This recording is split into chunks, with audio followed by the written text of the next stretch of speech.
This is State Representative Bobby Franklin on this Tuesday, the second day of March in the year of our Lord, 2010.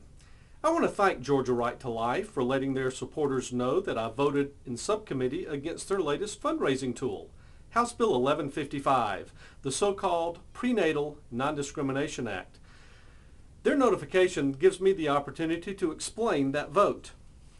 They tell their supporters that House Bill 1155 is not only pro-life, but that it is an excellent tool to challenge the constitutionality of Roe v. Wade.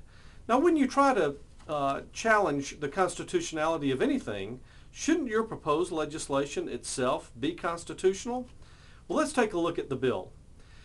House Bill 1155 refers to at least 4 different subject matters. 1, the criminal offense of solicitation for abortion.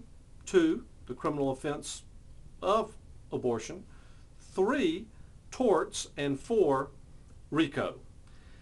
Now, if you look at the Georgia State Constitution, at Article 3, Section 5, Paragraph 3, it will state in part that no bill shall pass that refers to more than one subject matter. Wow, now isn't that an interesting strategy? Propose an unconstitutional bill to challenge the constitutionality of Roe. Where does the pro-life industry think this stuff up? That is a novel approach. But what if House Bill 1155 only referred to one subject matter? Say, the very interesting idea of solicitation to perform an abortion. Would it be pro-life then? Well, not the way they drafted it.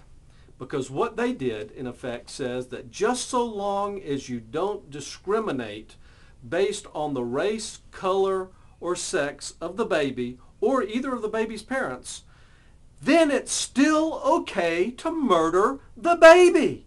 Do you get that? It's still okay to murder the baby.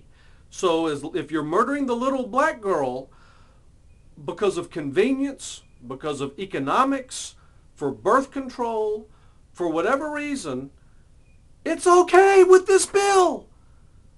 How do they call this pro-life is beyond me.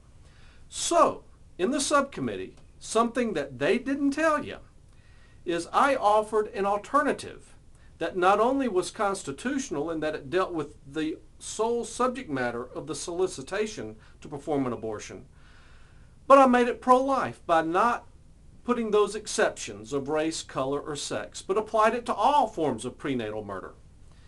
Did they tell you about that? No. What happened when I made that motion? Not a single member who campaigned and was endorsed for being pro-life seconded the motion.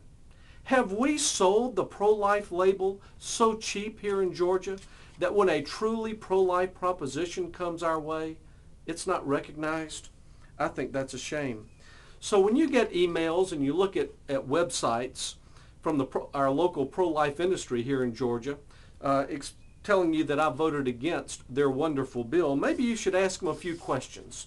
Maybe you should ask why they deliberately neglected to tell the whole story. Maybe you should ask why they deliberately neglected to mention that their bill is unconstitutional.